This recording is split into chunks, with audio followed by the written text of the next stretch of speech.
हम जो स्कूल जाते हैं ना, वो केवल हम पढ़ाई करने नहीं जाते। देखो, आप बुरा मत मानना, बाकी मैंने तो स्कूल जाके देख लिया और हमारे देश में स्कूल जाने का कोई फ़ायदा है नहीं। आपकी जो जनरेशन है, ये जो जेन जी जनरेशन है, इस जेन जी जनरेशन को माता पिता ने गाड़ी घोड़े कमा के दे दिए, दादा ने घर बना के दे दिया, तो ये जनरेशन थोड़ी सी इर्रिस्पॉन्सिबल हो गई। आपको क्यों लगता है कि हम कुछ करें? जो हमें रिक्वायरमेंट है बेसिक वो हमारे पास है और उससे ज़्यादा ही है। क्यों कुछ करे और क्यों जॉब की तलाश में जाए या क्यों पैसे की तलाश करे?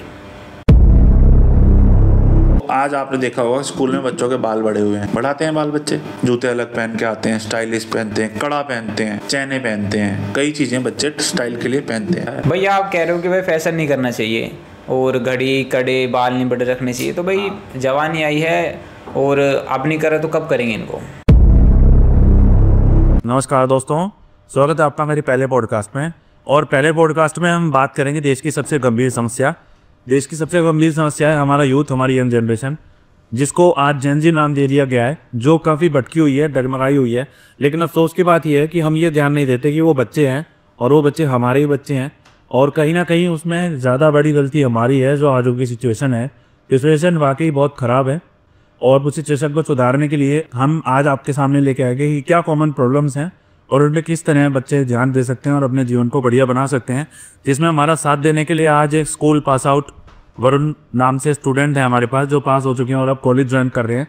और इन्हीं सब समस्याओं से जूझते हुए हमें पता चला कि इनको भी थोड़ा सा गाइडेंस की ज़रूरत है। तो इनके माध्यम से अब दिखाना चाहेंगे और बताना चाहेंगे जेन जी जनरेशन को कि क्या आप लोग गलत कर रहे हैं और किन चीज़ों में आपको थोड़ा सा सुधार लाना है, जिससे आपका जीवन अच्छा हो सकता है। एग्जाम्पल के लिए मैं बता देता हूँ कि पहले भी बच्चे जो होते थे, उन बच्चों के साथ ये था कि वो अपने माता पिता की थोड़ी सुन लिया करते थे। इतनी रिसोर्सेज नहीं थी और बाहर वाले भी उन्हें डांट देते थे, तो वो उनकी सुन लिया करते थे। और पहले के जो पेरेंट्स को चिंता रहती थी वो ये रहती थी कि एक रोटी पाए तो ये खा ही लेंगे, लेकिन ज़िंदगी में कामयाबी वो नहीं है। लेकिन आज जो समस्या ये आ रही है कि आजकल की जो जेन जी जनरेशन है, ये जनरेशन इतनी भटकी हुई है कि ये 25, 30, 33 की उम्र में आने तक अपने आप को पूरी तरह से बर्बाद कर लेगी और बौखला जाएगी, या तो मेंटल इलनेस से परेशान हो जाएगी या फिर वैसे बर्बाद हो जाएगी, घर में कुछ भी बचेगा नहीं।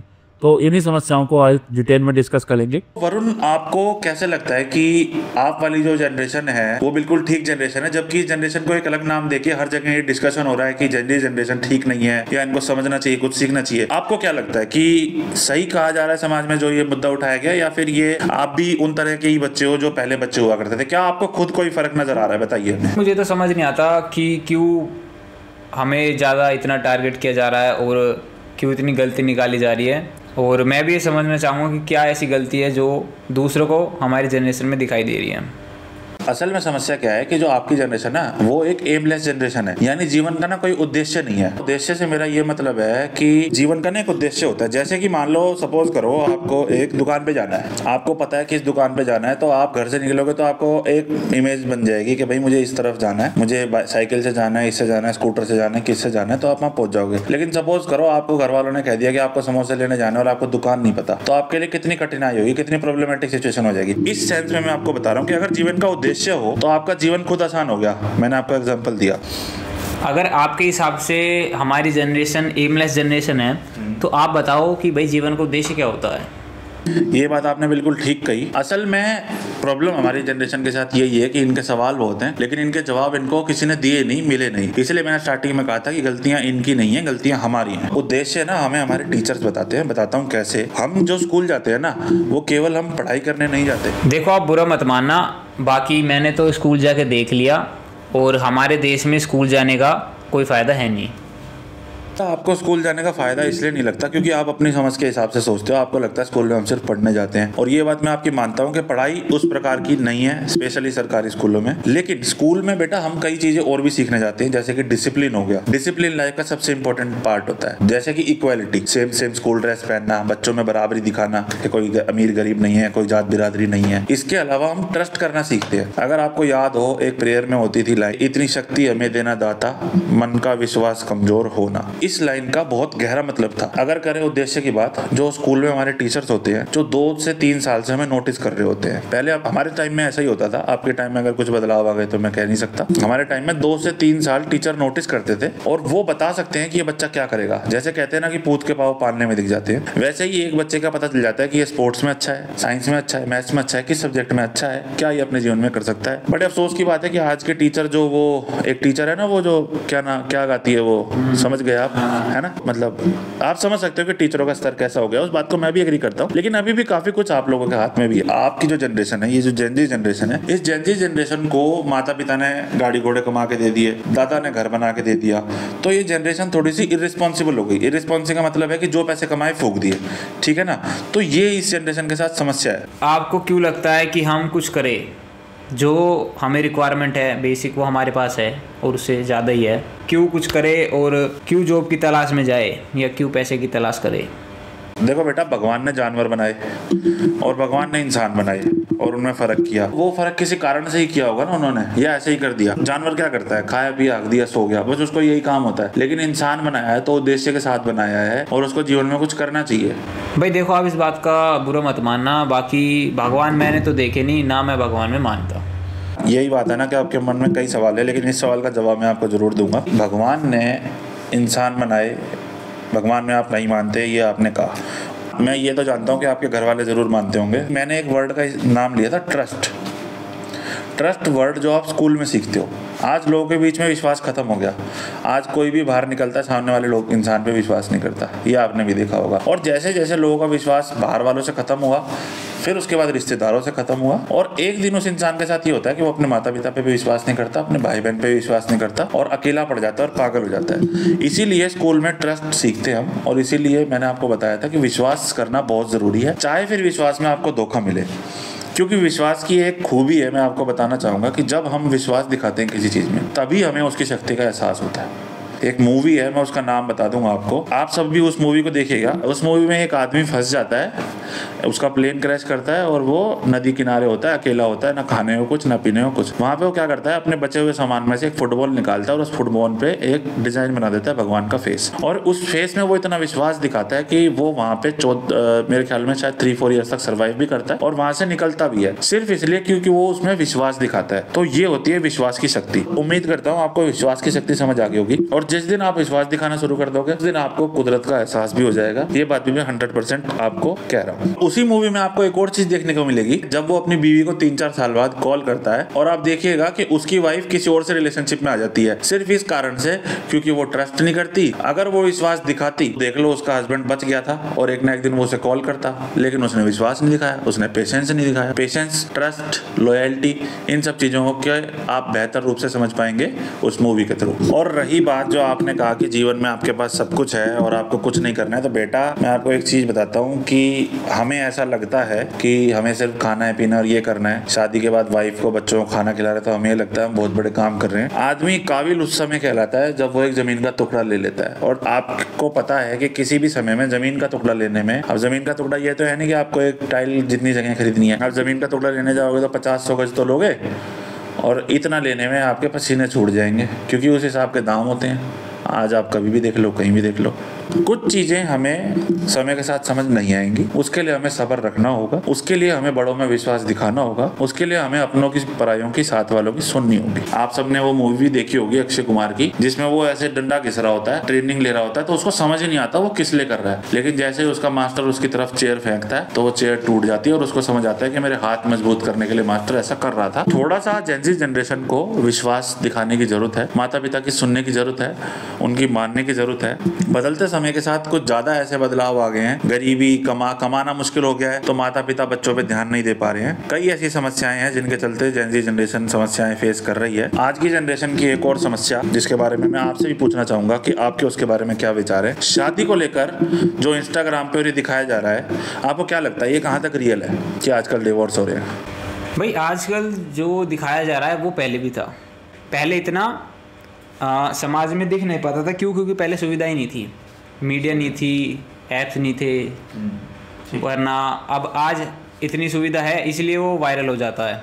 और अगर आपके पर्सनल शादी के विचार पूछे जाएं तो उनके बारे में भी बताओ, आपका क्या वो है? मेरे ख्याल से शादी तो जो आज के समाज में की जाती है ना कि भाई एक अंडर प्रेशर रह के घर वालों की वजह से कि नहीं भाई शादी करनी है, ऐसे नहीं होना चाहिए।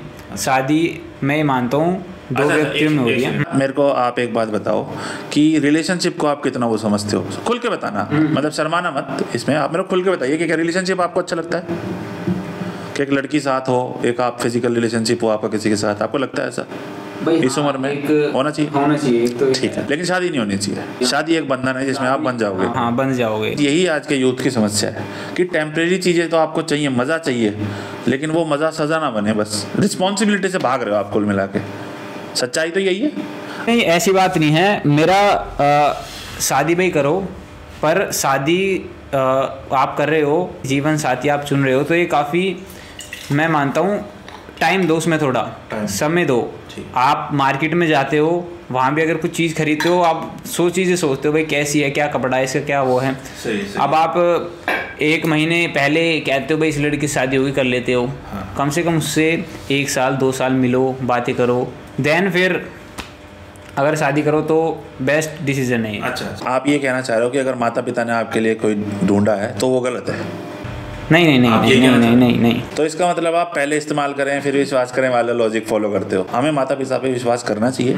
माता पिता ये जानते हैं कि हम क्या हैं, बचपन से हमें देखा होता है, हमारा नेचर पता होता है, उसी के अकॉर्डिंग शादी हमारी फिक्स की जाती है। और इस पे मैंने एक वीडियो बना भी रखी है। मैं रिक्वेस्ट करूँगा कि शादी के ऊपर उस टॉपिक को हम यहाँ पे इतना एक्सटेंड नहीं कर पाएंगे, तो आप प्लीज़ उस वीडियो को देखिएगा और उससे समझ आएगा आपको। 18-19 की उम्र में हम एक एक्साइटमेंट फील करते हैं, बॉडी में एक उत्तेजना फील करते हैं। क्या मैं सही हूँ? मानते हो आप इस बात को, है ना? ये उत्तेजना अगर हमने समय पे परिपूर्ण नहीं की, समय पे कंप्लीट नहीं की, यानी कि 21, 22, 23 की शादियों में, जैसे आज भी कई लोग हैं जो समय पे शादी करते हैं, स्कूल से निकलते ही बच्चों की शादी कर दी, 22, 23 की उम्र में शादी कर दी। अगर फिजिकल रिलेशनशिप बनाने की, सेक्स करने की, या ये प्रॉब्लम हमारे दिमाग से टाइमली नहीं निकली, ये निकलती कैसे? अगर आप शादी कर लोगे 2-3 साल आप यही चीजें करोगे, उसके बाद आप इससे बाहर निकल गए, अब आप अपनी जिंदगी पे ध्यान दोगे। जैसे हर चीज को करने का समय होता है, ये आप मानते हो। वो उस समय पे अगर नहीं हुआ बेटा, तो वो सारी उम्र आपके दिमाग में घूमता रहेगा। हाँ। और वो ऐसे ही आपको भी परेशान करेगा और आप भी परेशान करोगे लोगों को, खुद भी परेशान रहोगे। इसी वजह से आज ये जो एक्स्ट्रा मैरिटल अफेयर और ये 70 तरह की चीजें और ये गर्लफ्रेंड बॉयफ्रेंड वाला कल्चर, ये जो भी आ गया है, ये सब इसी वजह से आया है। और इनका सिर्फ एक सोल्यूशन है, टाइम पे शादी हो जाना। शादी वाले टॉपिक को एंड करते हैं और इस तरफ चलते हैं कि यंग जनरेशन ने जो बैड हैबिट्स अडॉप्ट करी हैं, जैसे कि शराब पीना, नशा करना, तो ये सब चीजें आखिर आई कहाँ से सोसाइटी में? क्योंकि बड़े कभी नहीं सिखाते। तो इनके मेनली 3 सोर्सेज बने। बॉलीवुड सबसे बड़ा सोर्स, सेकंड नंबर पे पंजाबी सिंगर्स, थर्ड नंबर पे जो हमारे यहाँ कानून व्यवस्था है, कानून व्यवस्था का जो ढांचा है, जो जरूरत से ज्यादा कमजोर है, जो शराब बेच के पैसे टैक्स कमाने में ज्यादा वो रखता है, जो शराब पे कोई कंट्रोल नहीं, नशे पे कोई कंट्रोल नहीं, कोई भी चीज कहीं भी मिलती है। और उसका परिणाम हमने देखा कि आज का 80% यूथ शराब में चूर है और शराब को गलत चीज मानना ही बंद कर चुके हैं, अपनी रेगुलर चीज की तरह ऐड कर लिया है कि रोज थोड़ी सी शराब चाहिए ही चाहिए। आज बात करेंगे सिर्फ पंजाबी सिंगरों की, क्योंकि यूथ पे उनका ज्यादा इफेक्ट पड़ा है। कमाल है यार, आप इनके अगेंस्ट पंजाबी सिंगर्स के, अगर कोई हमारा एंटरटेनमेंट का सोर्स नहीं रहेगा तो फिर लाइफ में थोड़ा मजा कहाँ गया? मजा लाइफ में जरूरी है, लेकिन मजा सजा भी बन जाता है। और जैसा कि आज हम देख पा रहे हैं, असल में इन पंजाबी सिंगरों ने ना दिमाग से खेला है। मैंने अपनी वीडियोस में भी वो चीज़ डाली है कि ये दिमाग से खेल रहे हैं। मैं वो बात तो नहीं कहूँगा जो बात आपत्तिजनक हो जाए या इनकी सोर्स बता दे कि इनकी प्लानिंग क्या है, लेकिन जैसे कि आज आप सिद्धू मूसेवाला को अपना वो मानते हो, आप पर्सनली भी मानते हो, मैं जानता हूँ, मैं आपको काफ़ी पहले से जानता हूँ, तो आप पर्सनली भी सिद्धू मूसेवाला के फ़ैन हो, लेकिन कभी भी आप गहराई में उतर के कोई चीज़ नहीं देखते। यूथ कोई भी गहराई में उतर के देखता ही नहीं है। ये लोग जिन चीज़ों की बातें करते हैं, हथियारों की, शराब की, पैसे उड़ाने की, कम कपड़ों में लड़कियां नचाने की, इसके अलावा कुछ आपको इनसे अपनी पर्सनल व्यूज में बताओ कि आपको इनके गानों में कोई ऐसी चीज़ अच्छी लगी जिसको आप कहीं भी ओपनली बैठ के बात कर सकते हो कि इन चीज़ों से मैंने ये सीखा। अगर आप एग्जाम्पल आज मुझे दे दोगे, ज़्यादा नहीं मैं कहता, 1 दे दो कि इन चीज़ों से आपने ये सीखा, इन गानों से। मैं पुराने गानों की बात नहीं कर रहा, कई गाने अच्छे भी हैं, मीठी धुन भी है, सुर भी है, लेकिन जो ये कंजर खाना है, कह कह पे, ये आजकल जो रैप चल पड़े हैं जिसमें सिर्फ भौंक रहे हैं, ये इसमें मेरे को एक अच्छा गुण बताओ। ऐसा तो नहीं, कुछ सीखने के लिए तो नहीं, बस अपना फ्री टाइम में म्यूज़िक सुन लिया, सॉफ्ट म्यूज़िक सुन लिया, एंटरटेनमेंट हो गया एक बढ़िया, दैट्स इट। फ्री टाइम में थोड़ा सा आप रिलैक्स हो गए, या जब आपको स्ट्रेस हो रहा है तो आपका स्ट्रेस खत्म हो गया। अगर कोई ऐसी चीज आपकी सोच के हिसाब से आपका स्ट्रेस कम कर रही हो, लेकिन अगर उसको गहराई में उतर के देखे तो आपके दिमाग में कचरा भर रही हो, तो कहाँ तक वो आपका स्ट्रेस कम करने के लिए ठीक है? क्या आपको लगता है वो स्ट्रेस करने के लिए ठीक है कम? नहीं, ऐसा तो नहीं है, ये तो गलत है। इसीलिए मैंने पंजाबी सिंगरों पे भी वीडियोस बनाई हैं। प्लीज एक बार आप उन वीडियोस को देखिए और समझिए कि सिंगरों ने किस तरह हमारी सोसाइटी को कैप्चर किया है और फिर उनको निचोड़ा है। जैसे नींबू को होता है कि हाथ में पहले पकड़ा, फिर काटा और फिर निचोड़ दिया और वो किसी लायक नहीं रहा। उम्मीद करता हूँ आपको वीडियोस पसंद आएंगे और आप इन चीजों को समझेंगे। जो बातें मैंने उसमें बता दी वो तो नहीं बताऊंगा, लेकिन जब आप पॉडकास्ट इस टॉपिक पे कर रहे हैं तो मैं आपको कुछ चीज समझा देता हूँ। बेटा, इस चीज में कहाँ तक मानते हो कि एक बार में एक ही काम करना चाहिए? जैसे कि हम स्कूटी चला रहे हैं तो हम मोबाइल भी चला रहे हैं, ये चीज़ गलत है, मानते हो? ठीक है ना?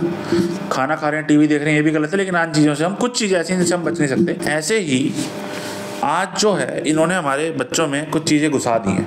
मैं आपको बताता हूँ, एक ट्रेंड चला था बहुत पहले पैंट नीचे पहनने का। आपको नहीं पता कि बड़े बूढ़े कह के गए हैं पैर कभी भी घिसला के नहीं चलने चाहिए। पैर घिसला के चलने से किस्मत धुल जाती है। आपको भी पता नहीं है, लेकिन एक टाइम पे पता चल जाएगा कि मेरा दोस्त था, चप्पल घिसला के चला करता था और मैडम बहुत कहा करती थी कि बेटा सुधर जा। वो नहीं सुधरा, आज भी वो घिसड़ ही रहा है। तो आज स्पिरिचुअल बात करते हुए मैं आपको एक चीज़ बताता हूँ कि इन्होंने क्या किया कि मान लो आज आपने देखा होगा स्कूल में बच्चों के बाल बड़े हुए हैं, बढ़ाते हैं बाल बच्चे, जूते अलग पहन के आते हैं, स्टाइलिश पहनते हैं, कड़ा पहनते हैं, चैने पहनते हैं, कई चीज़ें बच्चे स्टाइल के लिए पहनते हैं। बच्चे अगर बाल बढ़ा लेते हैं तो क्या ये पढ़ाई पर ध्यान दे पाएंगे? आप पहले अपने अकॉर्डिंग बताओ भाई। अगर आपके बाल बढ़ रहे हैं और आप पढ़ रहे हो और बाल आपको समस्या देंगे, ये तो कहाँ का तुक हुआ भाई। आप कुछ भी करो, पढ़ाई अगर आपका इंटरेस्ट है बेस्ट करो, आप बालों का क्या लेना देना उसमें। इसीलिए हमारी और आपकी सोच में फ़र्क है। जिस बच्चे का ध्यान कड़े पे चला गया, मान लीजिए मैं आपको एक ब्रेसलेट पहना दूँ, ठीक है, तो क्या आप बार बार उसको यूं करोगे? हर थोड़ी देर में आप यूं जरूर करोगे। तो आपका ध्यान क्या उस तरफ केंद्रित हुआ, या बस आपने एक मशीन लगा रखी है जो यूं कर रही है, आपका फोकस कहीं और है? ऐसा हो सकता है। क्या आपका ध्यान उस पर जाएगा? अब अगर आपका ध्यान उस पर चला गया तो क्या आप उसी कंसंट्रेशन से, उसी चीज से पढ़ाई कर सकते हो? आप खुद बताओ, होता है ऐसा? क्या माइंड डाइवर्ट हुआ? क्या 1% हिस्सा अगर मान ले 0.1% भी तो इस तरफ गया? ऐसे ही अगर आपके बाल बढ़ गए तो आप बार बार बारों में हाथ मार रहे हो बार बार, ठीक है, हर थोड़ी देर में बाल आ गया, आपने हाथ मार लिए या कुछ भी ऐसे खड़े कर लिए, स्पाइक्स कर लिए जो पहले ट्रेंड बीच में चला था, या कुछ भी कर लिया, क्या आपका ध्यान पढ़ाई पे लगेगा? या आपका ध्यान बालों में चला गया, कपड़ों में चला गया, फैशन में चला गया, आधा दिमाग उधर चला गया, तो आप पढ़ाई कैसे करोगे? इसीलिए बड़े बुजुर्ग कह के गए हैं कि एक टाइम पे एक काम, ठीक है ना? ऐसे ही कई चीज़ें जो बच्चों ने अडॉप्ट कर ली, जो उनको समय के बाद करनी चाहिए थी। इसके बाद अगर मैं एक वीडियो बनाना चाहूँगा तो जिम कल्चर पे बनाऊँगा। जो बच्चों ने जिम कल्चर अडॉप्ट कर लिया, जिम जाएंगे, बॉडी बनाएंगे। स्कूल के बच्चों ने भी कर लिया, कॉलेज के बच्चों ने भी कर लिया। जबकि ये कल्चर जब अडॉप्ट करना चाहिए जब आप खुद कमाने लगो। मैं पहले भी कहूँगा बेटा कि जो फैशन करने लगे हैं और जो ये सब चीज़ें करने लगे हैं, माता पिता के पैसों से सिर्फ पढ़ाई करनी चाहिए। मुझे नहीं लगता इसके अलावा आप लोगों को कुछ और करना चाहिए, वरना वो फलता नहीं है। ऐसा नहीं है ये गलतियां हमने नहीं करी, लेकिन गलतियों से आप लोग सीखे ना, आपके बच्चे सीखे ना, तो हम क्या करें? गलतियों से सीखना ही लाइफ में प्रोग्रेस करना होता है। भैया आप कह रहे हो कि भाई फैशन नहीं करना चाहिए और घड़ी कड़े बाल नहीं बड़े रखने चाहिए, तो भाई जवानी आई है और आप नहीं कर रहे तो कब करेंगे इनको? बिल्कुल, इसको मैं आपको एग्जाम्पल के साथ समझाता हूँ इस बात को। मेरे मामा, होता है ना, हम अपने चाचा से या किसी से खुल के बात कर सकते हैं जो हम फादर से नहीं कर पाते, या कुछ ऐसी चीज़ें होती हैं। मेरे मामा ने मुझे एक चीज़ कही थी जब वो 48 साल के थे। मैंने उनसे पूछा, ऐसे ही वो गाड़ी लेना चाह रहे थे, तो मैंने उनसे पूछा कि आप कौन सी गाड़ी लेना चाहते हो? उस टाइम गाड़ी ख्याल में स्विफ्ट लॉन्च हुई थी, जो पहले वाली स्विफ्ट थी ना, बल्कि लुक वाली। मामा से मैंने पूछ ही लिया। अब मुझे पता था मैं इस टाइम तो गाड़ी घोड़े ले नहीं सकता। फिर मैंने उनसे पूछा कि एक बात बताओ मामा जी, शौक मरते हैं कभी इंसान के? तो मुझे पता चला, उन्होंने बताया कभी नहीं मरते। चाहे आपके बच्चे हो जाएं, चाहे आप 50 के हो जाओ, चाहे 55 के हो जाओ, ठीक है। कई एग्जांपल आपको दे देता हूँ। मेरे पड़ोसी हैं, फॉर्च्यूनर नई नई निकली थी, अभी थोड़े दिन पहले की बात है। उन्होंने बोला क्या 1 नंबर फॉर्च्यूनर आई है, ठीक है। 55 साल का आदमी है, बाल बच्चे ब्याने लायक हो चुके, मन कर रहा है फॉर्च्यूनर लेने का। बेटा शौक कभी नहीं मरते, और हर चीज़ का एक सही टाइम आएगा, समझ रहे हो? थोड़ा सा खुद पे कंट्रोल रखना पड़ता है, उसके बिना नहीं चलेगा, ठीक है ना। आज हमने आपके साथ कुछ ऐसी समस्याएं शेयर करी जेन ज़ी जनरेशन की, जो बहुत उभर के सामने आ रही हैं और जिनका सोल्यूशन निकलना बड़ा ज़रूरी है। कॉमन प्रॉब्लम्स हो गई, शादी हो गई, पढ़ाई लिखाई हो गई, इसके अलावा ये जो हमें जिन चीज़ों से बचना है, जैसे पंजाबी सिंगरों के गानों से, और बॉलीवुड जो हमें गलत सिखाने लग रहा है उन चीज़ों से, और गवर्नमेंट की जो कमियां हैं उन चीज़ों से, उन चीज़ों पर सब पे मैंने वीडियो बना रखी है। रही जिम कल्चर की, तो जिम कल्चर हमारे नस नस में फैल गया है बच्चों की, उसको लेकर भी मैं एक वीडियो बड़ी जल्दी लेके आऊँगा। ये हमारा पहला पॉडकास्ट था। उम्मीद करता हूँ ये पॉडकास्ट आपको पसंद आया होगा और अच्छा लगा होगा। अगर कोई कमी रह गई होगी तो प्लीज़ कमेंट में बताइएगा।